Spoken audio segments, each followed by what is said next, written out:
Thanks for joining us on the Activate and Illuminate podcast with Mel.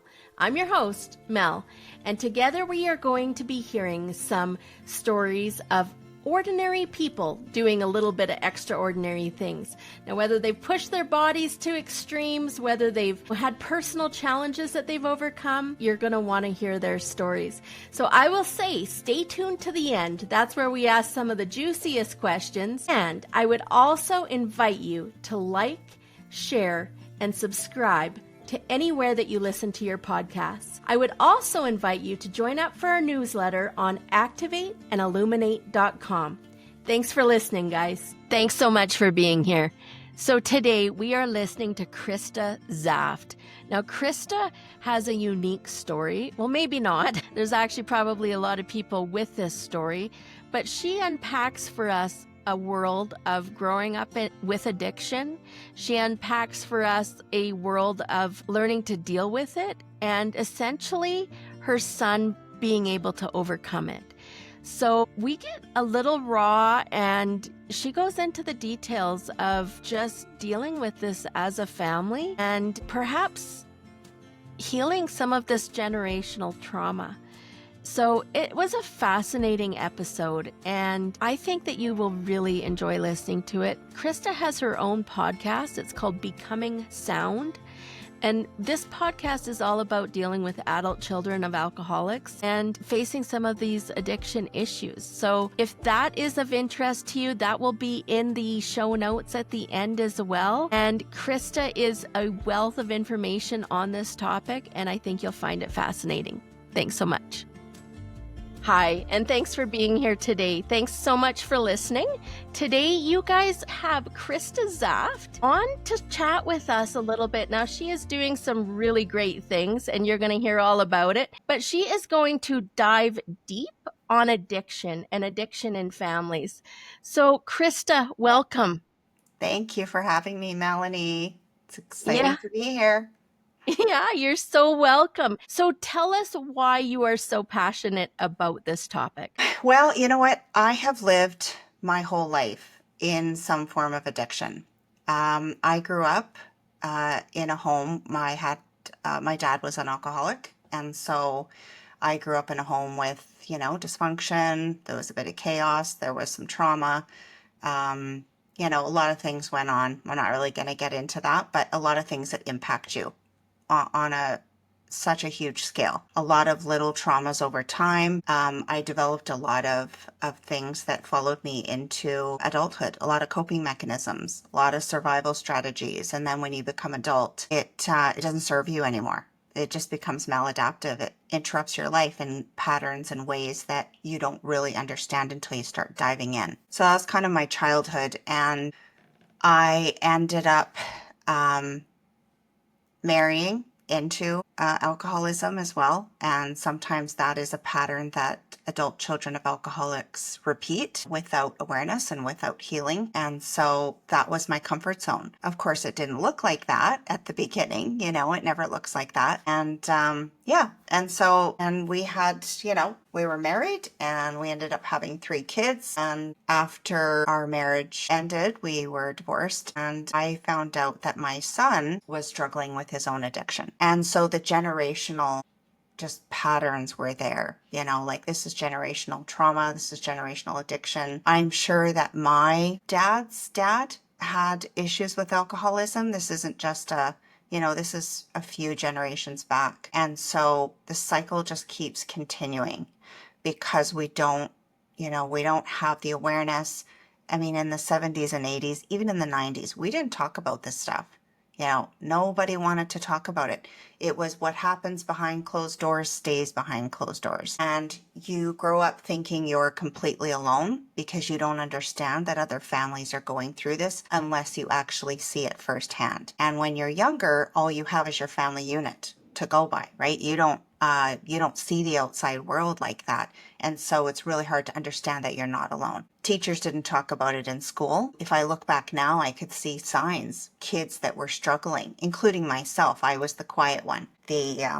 Always be a good girl and never raise my hand. I was super scared in school, very timid and kind of detached, There was a lot of things on my mind, but I was so scared of being judged or called out on something, and I didn't have the confidence to really stand up for myself or to be seen, and so I'd rather be not seen at all.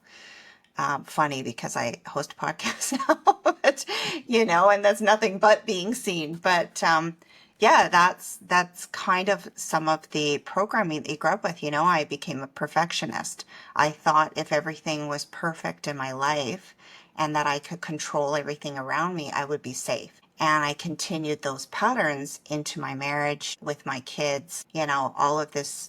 It's kind of like this big suitcase you're lugging around behind you, and you don't even know what's in the suitcase, but you have carried it for years and years. And then you get into relationships and you just unpack your suitcase and throw all that crap all over everybody. And you don't even realize what you're doing, because I had never been to therapy as a young person. So I really didn't know the language. I think my mom dragged me to an Al-Anon meeting once when I was a teenager. And I thought, oh God, I don't want anyone knowing what's going on in this head, Nobody's going to know what's going on with me. And I just became this really shut down, closed up kind of vault of a person. On the outside, I appeared one way. I was friendly, had any enemies because I couldn't handle confrontation, or I just wanted everyone to like me. And so I just adapted into my surroundings.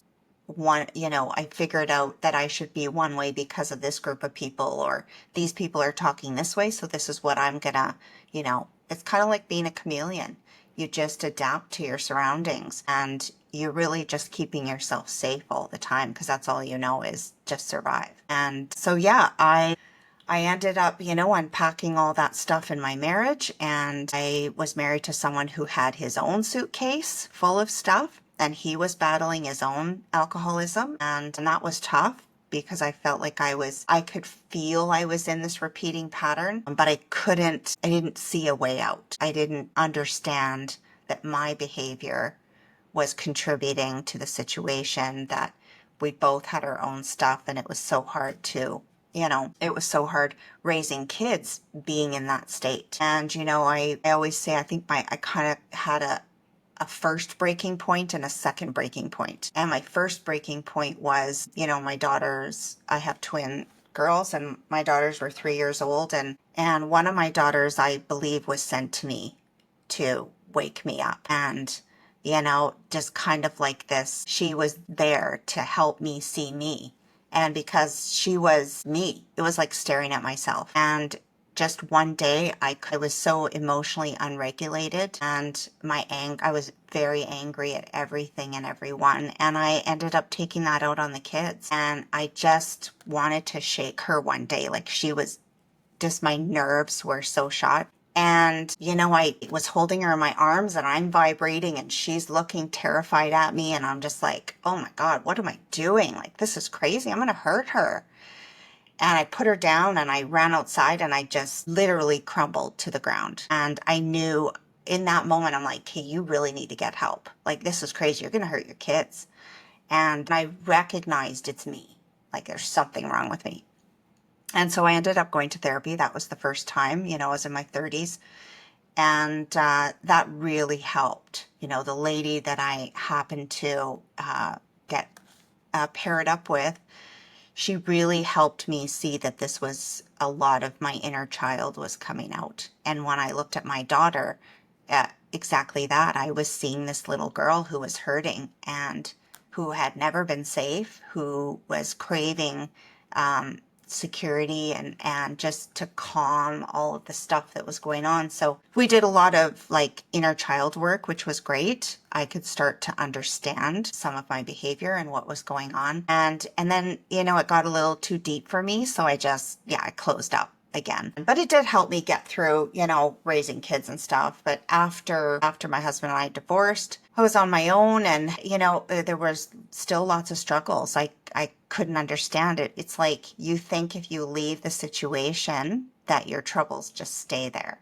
It's like people packing up and moving to a new country. You can't just leave your suitcases behind, right? They just come with you. All of it comes with you. And it just looks different in your life, right? And so, yeah, that's kind of what happened. And then one day I'm sitting face to face with my son who's telling me he has a cocaine addiction. And I didn't know how to help him. I didn't. He got clean the first time, and then he relapsed. And when he went into that relapse, it's almost like I relapsed. I went almost backwards like 20 years. And I became very codependent with him. I was not sleeping. I was starting to manifest pain inside my body. Like I mean, as a parent, it's like a whole different level. You can, as a child, you live with alcoholism. Maybe you are in a relationship with someone with addiction or whatever. But there's something about being a parent and watching your child go through that. It is like absolutely devastating. Like, I don't even know how to describe that. And I know there's other parents out there listening and they can immediately relate to what I'm saying. You kind of lose. You lose who you are. You lose your daily functions even. Sometimes you don't even know which way's up and down because you're so worried about getting that phone call that your kid's gonna be dead. It's the ultimate fear. And yeah, so I didn't know how to get out of that. And I was kind of spiraling myself. I didn't know how to address him. I just kept giving him what he wanted and believing the lies, and all while knowing that they were lies. But I thought if I said no, I thought if I stopped being so codependent, that I would be the cause of the downfall, that I couldn't handle that kind of pain and stress. And so this continued on for a few years, and one day something snapped inside of me. I think I was tired. Like, I was just done. I know he was done too, because I saw him one day and he literally looked like death at my doorstep. And I hadn't seen him in a while, and I was like, wow, this is crazy. This kid's gonna die in front of me, and I'm not helping the situation. And so yeah, as a family, we made an immediate decision to do an intervention. We came together, and it was very emotional. It was a lot, a lot of stuff in a very short period of time. And yeah, we ended up doing an intervention as a family, and that's exactly what he needed, is what I needed too. I mean, it was just as much for me as it was for him to save his life. It honestly saved mine too. And yeah, my son's been clean and sober for just over 2 years now, and he's doing very, very well. He dove into recovery and just blew it out of the water. He had a lot of family support, thank goodness. He had a lot of support from his own community, and that was incredible to watch and to see. And that really makes a huge difference for people when they have support. And then I dove into my own work. I started going to Al-Anon. I know it's not for everyone, but there are other support groups out there that do the same kind of work. Maybe not 12-step, but this is where I needed. I tried a few. And I walked down the stairs one night after going to a few meetings. They didn't sit well with me. I went to some ACA meetings, which is adult children of alcoholic meetings. So ACA has their own chapter of the 12 steps. And I went to a couple of those, and I don't know, it just didn't sit right. And then I walked down the stairs one night, terrified, because that's a really scary, and I just sat and listened. And honestly, I jumped in too. I thought, well, if my son can do this, I can do it too.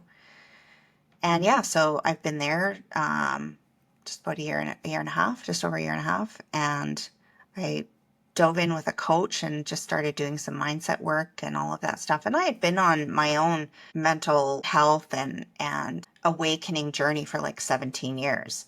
And but something, when I was going through that with my son, it's like I regressed, it's like all that time spent healing and learning.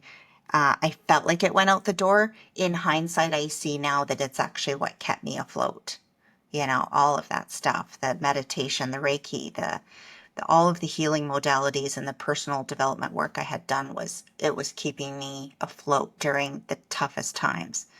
So I really encourage anyone out there who is going through some stuff to really dive into healing yourself and helping yourself, and whatever that looks like for you. It's different for everybody, but just reaching out for someone to hold your hand, or be a voice or a shoulder for you. That's probably one of the most important things that I've learned, for sure. And that's my long-winded. Well, there's so many different ways we could go with this, but what I heard you say is that essentially your son struggled with addiction, but his addiction has essentially healed yours. Oh, yeah. Yeah, for sure. Like he was, I mean, I say my kids, period, were the catalyst to my healing. And that, maybe started when my kids were younger, but it definitely has come full circle. Watching my son go through his healing has empowered me to go through my own. And that's the power of healing generational trauma. There's going to be a cycle breaker somewhere. And for our family, there was a few. His wife is sober 2 years, over 2 years. His grandfather is sober 2 years. Like So these, was this as a result as of a it? result. Yeah, like the ripple Wow. effect of us coming together as a family, doing an intervention and getting him in his recovery is just reached far beyond my son and myself, you know? Tell me about that. This episode brought to you by protandemcanada.lifevantage.com. What if you could turn on your body to work like it was supposed to? What if you could have it remember how to handle toxins, stress, and the environment like it used to when you were young? What if it worked for your pets too? What if this is not about supplementing something that is missing, but activating something that has gone dormant? About actually turning on your body to make these things again. Learn how to activate your body now. Check us out, protandemcanada.lifevantage.com. He is a very tight-knit family, and they care deeply, and they are very much community oriented as well. And so that really helped, my ex-husband and I came together as one force, and which is incredible. We are really good friends, and we make our lives work on behalf of our kids. And that made a huge difference. He had a lot of outside community support. Yes, he had to change friend circles. That happens with a lot of people, is you really have to change your life and you have to change people you hang out with. And that doesn't just go for people who are struggling with addiction.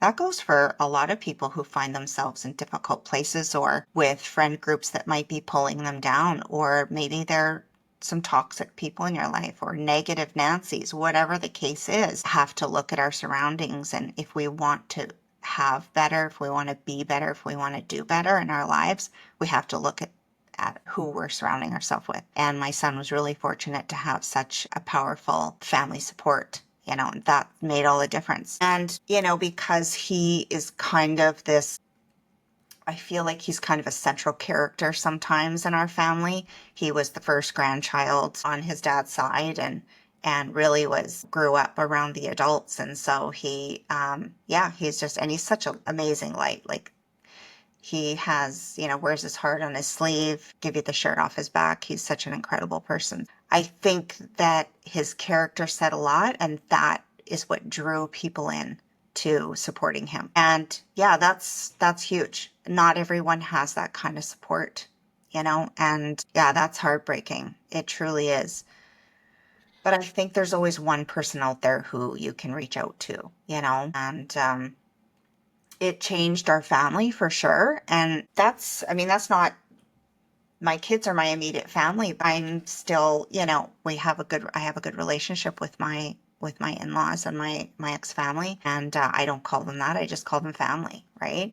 And yeah, I think that makes a huge difference, is the support system that you have. And if you don't have that, there are people out there who can be your support system. You just have to know where to look and the willingness to reach out, and that goes for if you're living with addiction, if you are in addiction, if you're the sibling of someone who has addiction. You don't have to be a wife or a mom, or, sometimes it's your aunt or your nephew or your grandson or whatever. If you live with it, you're going through a hell of a lot more than you think you are. And I know that firsthand because I didn't think that it was affecting the amount of people in a way that it was until you start really diving into it, and you start understanding yourself and all of the effects that alcoholism and addiction has on the family members. It's huge. And we all need help just as much as the person who is actually in the addiction does. What would you say are some of the myths about recovery? I think recovery is different for everybody. We're all individuals, and I think what works for one person isn't necessarily going to work for another. It takes time, it takes time. And I truly believe, I heard a guy say this on a podcast once or a video or something, and he said that the drugs and alcohol are not the disease or whatever. I mean, there's so many different kinds of addiction: shopping, sex, gambling, whatever, right? Yeah. The actual substance is not is not the disease. The disease is what lives in you. It's the pain. It's the emotional stuff that you're carrying around, maybe the mental health illness. It's what you're carrying with you that is causing you to want to use the medicine, because that's all it is. It's just medicine because they think it's going to cure what is hurting you. And unless you're willing to address the pain and what's going on under the surface, honestly, you can be in recovery and not be taking the substance. I've heard it called being a dry drunk, being a dry addict. You're still got the same crap going on. You're just not using the substance, but you're still hurting, and it can look like painful for the rest of the family too. So I truly believe, and I've interviewed people on my podcast about this, and addressing the underlying trauma, maybe it's childhood baggage you're carrying, maybe it's abuse in some form, that has to be addressed. You have to work through that in order to truly find your healing, because then you don't need the substance anymore. You're actually doing the work. You're facing it. You're facing your biggest fears and learning how to deal with that pain, right? And that's a long road. It's not a simple thing in recovery, right? And that's why a lot of relapses happen. So what would you say to somebody that is, when I couldn't even imagine the guilt that you must have been going through, thinking, oh, if I do this, it's going to cause this. If I don't do this, it's going to, he may die. But it was actually in that moment that you actually chose life for both of you. Yeah. So what would you say to some, to parents right now that are facing those, like, is there any particular thing that you can say don't do or stop doing, or you should do this? Because I think there's so many Yeah, hard. it's very complex. It's very Yeah, complex. It would be easy for me to sit here and say, yeah, just, cut them off, right? Or don't yeah, give them any more money. Don't do this. And that is a problem, right? yeah. Enabling is huge. And there are lots of professionals, and I am not a professional in this field by any means. I just have lived experience. I know for certain that me enabling my son was not helping the situation. In fact, it was making it worse. Could I shut the door on his face? I don't know. I didn't have to, and I have seen parents that have had to. I've been in parent group rooms and listened to those parents, and it is life-shattering to have to close the door on your child. But in some cases, that's exactly what needs to happen. And that's not to say that it's about tough love, because you can still give your child love and tell them how much they matter to you. I interviewed a doctor a while ago, and he gave some great advice. And he said, reaching out to your family member who's suffering, just telling them that you love them, telling them that you're here and you will support them if they choose to get clean, if they choose to want to step into recovery in some way, that you're there to support them, that you love them, that you're thinking about them, you want them to be safe, and that they matter in this world, and that they are a valued member of your family, or whatever the case is. That's the stuff they need to hear. And that being said, you don't have to be an enabler and still love them and tell them that they're loved, because there's He gave this example of a guy who was a heroin addict, and he was deep in addiction, and his mom kept calling and leaving messages on his voicemail. And he said she would call at the most inopportune times. He's trying to shoot heroin, and his mom's saying, I love you, and I just want to make sure you're safe. And he's like, I didn't want to do it when she called. And it was her that ended up saving his life, because he just found the strength to stop, because he knew how much it was hurting her, right? And so that's powerful.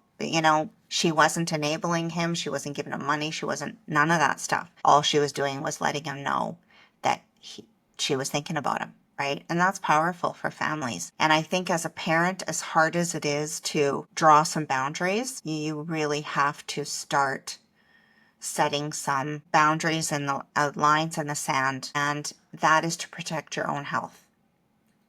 Doing things for yourself, I think that's so important. We become so consumed with the addict in our life, especially if it's our child, that we forget to take care of ourselves. We don't do any self-care. We are forgetting about our lives in so many different ways that we actually can become physically ill. And I mean, that happened to me. I felt like I was 80 years old. I ended up going to specialists, and they couldn't figure out what was wrong with me. They thought I had rheumatoid arthritis. They thought I had all this fibromyalgia or whatever. They did all these tests, and it kept coming back negative, negative. And I was to the point where I almost needed a walker. I'm not kidding. Like, people don't understand, just to get up out of bed. It was so painful. And about a month into my son's recovery, all my symptoms disappeared. So do you feel like that you trying to control his outcome and trying to control like his life and be feeling so responsible for what happened to him was what was causing you to be sick? Oh, yeah. Yeah. The stress. I mean, stress can kill you.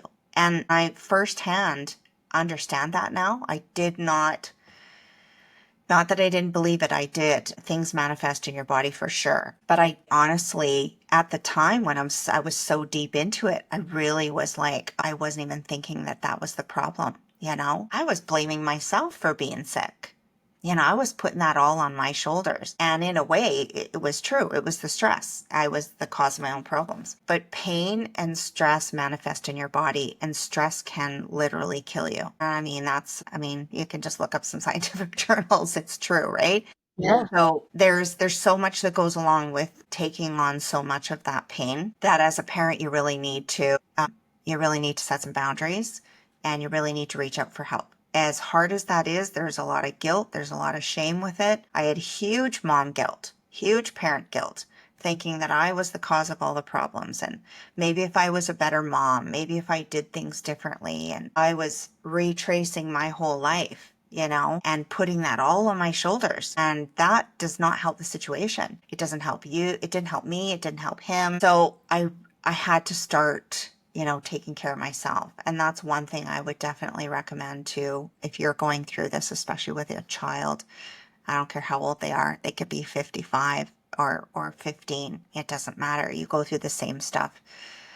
I would suggest really starting to take care of yourself. Just one foot in front of the other. Find someone to talk to. It doesn't have to be a group situation, although they are very powerful to listen to other people tell the exact same story, and sit across from other people in a room and hear them tell their stories, and it's like they're telling your story, and you finally don't feel alone. And I think that's, along with the guilt and the shame, you also feel very isolated. And so trying to get yourself out of isolation, go talk to somebody, even if it's just a friend, someone trusted. There are groups out there. There's in Edmonton here, there's something called the PEP Society, which is Parents Empowering Parents. They have group and learning groups and all that stuff. And so there are resources. You don't have to walk down the stairs of a church to go to an Al-Anon meeting. There's stuff online. There's so much, There's recovery coaches. If you look up, you can talk one-on-one with someone. And I mean, there's resources, but you really have to reach out. The shame and the stigma does not help anybody. It's certainly not helping the situation. So that would be my advice, is to really reach out. So I think this is amazing that your son, like they say, the children coming are really cycle breakers now, and that so Mhm. many children coming are creating that impact in their family. And your son came in, maybe this was his path to heal your family lineage. Like, if you Mhm. talk about all the people that have, you know, become whole by this experience of him being an addict, Mhm. like, that is absolutely amazing to me. First of all, that your family was able to come together in that, and that you decided as a family to heal. Mhm. One of the questions I had for you is, did you have outside support for the intervention, or did you guys handle that internally? We handled it internally, but I do have a family member who has been through that and he has done interventions before. So he has done addiction counseling and stuff like that. And so he really helped us. Yeah. So Okay. that was really important. We did. It is important to have someone who knows what they're doing. I did talk with some professionals before it happened. It all happened really fast. And so they gave me what advice they could. And yeah, we just really, went with some leadership and it really helped. So yeah, it's a tough thing to do by yourself. It's not something that's going to be easy. It's extremely emotional, and you just have to show up though, because you're showing up for them, but you're also showing up for yourself and the rest of your family, right? So it really makes a difference, and it's So aside from the addiction part of it, tell us what has shifted with your son. huge. My son, honestly, I think a full circle moment would have been when he had a son. So he had a little baby in October, and when honestly watching my son hold his son, knowing that this baby would be the first baby to not know what it's like to grow up in addiction, like that's a full circle moment. That's huge. Yeah. Goosebumps. Yeah, me too. Every time I say it, and I've said it a lot, but it's true. And that's powerful, What he's doing in his life is powerful. He's inspiring other people. He stands up, he does service work. He's doing great. And that's what it takes to stay healthy in recovery is dive in. And that goes for the family members too. There's stuff you can do to help others. In my Al-Anon group, I always do a lot of service work. I chair meetings. I welcome new people. I'm an ear. Someone wants to talk, and I haven't even been there that long. There's people who've been there for over 40 years who still do the Wow. same things, right? And so, yeah, that's for my son, he is living his recovery every day, and that's what's important. And as long as he's, healthy, as long as I stay healthy, because we're only responsible for our own selves, right? I have learned I'm not responsible for him and his life anymore. And I never was. I just thought I was. And, as a parent, it's hard for that And control piece is super hard. But I'm learning and, it's a journey. It's not perfect for sure. And I'm tackling all the things that, I wish it's the only regret. I wish I would have tackled this stuff for myself, my own stuff that I was dealing with a lot sooner, right? I could have been in a healthier place for him, maybe sooner, but you can't really look back. You just look forward, right? And it's the reason why I started the podcast. When I started my journey after that, I started listening to a lot of I had been a podcast listener, and I started searching for just things on addiction, especially parent groups. And I found, less than 10. I mean, you know how many millions of podcasts there are? And I had a hard time searching for parents empowering parents or, parent groups or just something to listen to so that I could get some insight and learn. I wanted to learn as much as I could. And there wasn't a lot out there. There were a handful of women, a couple men talking about being an adult child of an alcoholic and all of the coping mechanisms and the survival strategies that we developed and carried into our adulthood. I didn't know all about that. And so I just started listening to podcasts. And when I realized, honestly, there's just not enough. There's not enough stuff out there. And I started working with a coach last year who is really about mindset, changing your mindset, really getting out of your own way, reprogramming your thought patterns and recognizing things. She calls it noticing what you're noticing, and really recognizing your thought patterns and how to change them and shift them. I learned so much and I thought, you know what, I had been a life coach before and I hadn't really done a lot with it. And I thought, I really would love to help other people in this way. I would love to bring a voice to adult children of alcoholics and addiction and parents and mental health. It's such a wide scope that I have a hard time narrowing it down sometimes. And so I just thought, what the hell? I'm going to start a podcast. I had no idea what I was doing. I didn't know anything about it. I didn't even know where to get a Ditto. microphone. And that's the beauty of it. I was terrified, and I thought, you know what? If I didn't have a coach, honestly, I don't think I would have been able to muster up the courage. But I knew a couple people that were doing podcasts, so I reached out to them and they gave me the same advice as like, you know what, Krista, just jump in. Don't think about it. Just jump in and you'll find your flow, right? And so I did a few podcasts, a few episodes, and then I went live, and I was so scared. I didn't even do video at first because I'm like, God, I don't want to be seen that way. Maybe just heard is okay. So I did a few, and then I'm like, oh, what the hell? I'm just going to dive right in. And you know what? I never have a shortage of guests. I'll tell you that about the addiction world and about mental health is you never have a shortage of people wanting to talk. And that is probably the biggest, not even surprised, it's the biggest gift that people want to start talking about this. I felt like I had a voice for myself finally. I felt like I could give other people a voice. And this stuff didn't exist when I was going through the thick of crap, let alone childhood. And now that it does, it's amazing. And I hope that I'm reaching younger people, younger women who are feeling the same way, who are maybe going through the same struggles. They can't identify what it is. They don't really understand, but they know something's not right. And they know they're repeating patterns. They know that they're angry and they want to do something about it. They want to change the way they're showing up for themselves or they're showing up for their kids in their marriage and their relationships. So I wanted to give them a voice, and if they hear an episode and it changes something in their lives, then I've done my job, right? So tell us, what would you, at let's say young adulthood, what would you have wished that you would have heard when you were in that spot? This episode brought to you by bizbloomer.com.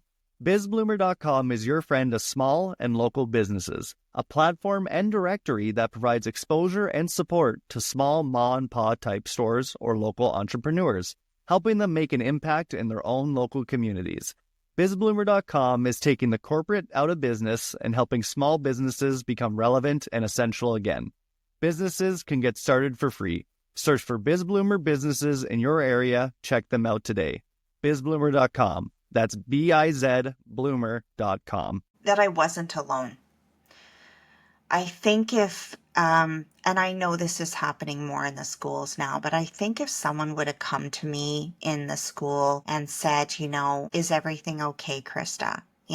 How's everything at home? Is there something you want to talk about, or even relayed a personal experience that I could have related to, just talk openly about it. I would have been like, my dad's not the only alcoholic. Like, other people are going through this. You feel so isolated because when you don't talk about it, you're and when you don't talk to the outside world, this is all you have. And man, our ego is like, it's like running wild in there half the time. You tell yourself all these stories that aren't true and that really aren't factual, but you sure can make it seem real to yourself. And so if left to my own devices, this is what happens. You just carry this crap on. But if someone would have reached out to me or spoke openly about it, or I would have heard someone on a radio show maybe or on television, because that's what we had, say something about it. All we had was alcohol commercial. Beer commercial Right. after beer commercial. We didn't have this kind of stuff. So no one was Interrupted by talking about it. cigarettes. Yeah, exactly. The cigarette and a beer. And we are so conditioned that alcohol is just part of our society. You can't wait to turn 18 so you can go to the bar. And like, we are so as a society, we are so conditioned that alcohol or it just plays a role. And so you don't think about alcohol that way. And all of a sudden you think of drugs differently, right? But it's really all the same crap. Yeah, I think reaching out for sure. Someone reaching out to me would have helped. Yeah.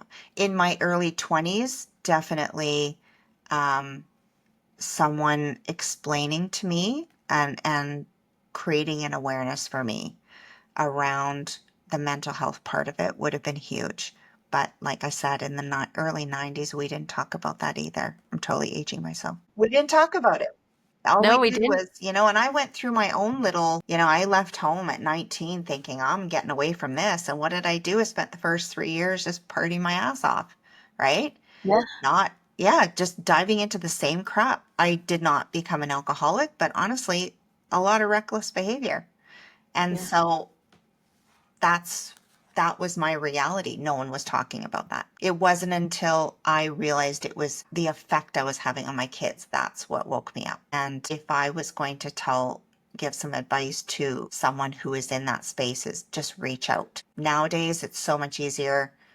Mental health is talked about. You just pick up your phone and it's all over, right? And so it's much easier to reach out and talk about it, but there's still people isolating themselves and feeling alone. And I want them to know that they're not alone, you know? Yeah. Yeah. I think the last, I don't know, tell me from your perspective, but from my perspective, I feel like, there's been so much seclusion the last few years.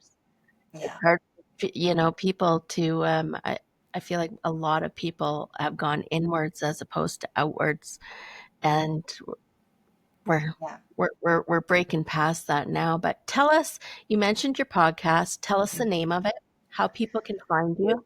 Yeah, my podcast is Becoming Sound, and it's on Apple and Spotify. You can just look up Becoming Sound, or you can go to kristazaft.com. On my website, I'm also an integrative life coach, so I do one-on-one coaching right now, and I've got some exciting things coming up. I'm actually taking some courses to become a recovery coach. So I will be able to work directly in that field with families and people who want to get into recovery. And so that's exciting, as well as becoming trauma informed. So I'm working through a course right now that's going to help me, work more and just be more aware of the trauma piece. And yeah, I'm just open to working with anyone. I love working with people who just want to change. They feel stuck. There's especially women. There's a lot of women who feel stuck, feel like they've kind of lost themselves along the way, or maybe they're dealing with some patterns that they can't seem to break free of.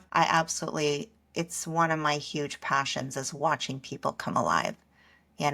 It's like having a front row seat to someone lighting themselves up, and finding their own answers and realizing just all of the amazing things that they're capable of. So yeah, that's what I got going on, and coming up with some courses and stuff too. So yeah, just working on a lot right now. And but you can find me on the podcast. If you want to dive into some coaching, you can find me on my website. And yeah, that's it. All right. Well, is there anything else that you would like to share with us today, Krista?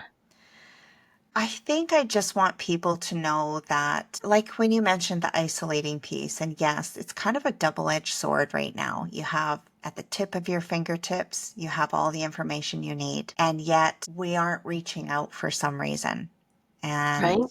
and I want people to know that, you're not alone for sure. And there is always someone else who is going through the exact same thing you're going through. They're just in different shoes.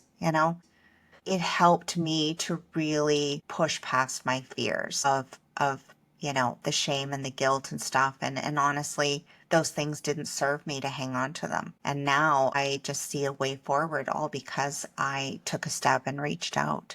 And I know that for other people in my family too, so that's really important. And so would you say that pushing through those fears that you had were also what helped your son as well? Oh yeah, 100%. Yeah, I come face to face with some big fears that day, and it was, I want people to understand they don't have to wait until they're at this absolute breaking moment in their life. Pushing past the fears. What's on the other side of the fear is just so amazing and so uplifting and so full of possibility that just taking that one step, you'll look back one day and you'll be like, I cannot believe I didn't do this sooner. I was so afraid of this one thing. And yet it brought me facing that and stepping over it. It's kind of like a line, you step over it, brought me the most amazing things into my life. amazing community, new friends, new people, new opportunities. Now I feel like I can speak clearly from a throat that was so closed up my whole life. And you don't have to have a podcast, just there are so many little gifts in life that are on the other side of that fear. So just take a chance.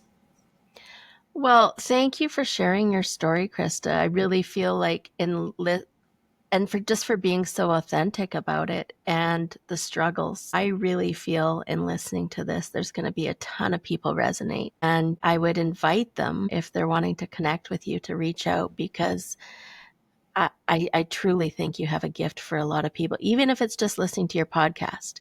But I know that you have a ton of support and a ton of gifts for people. So thank you so much.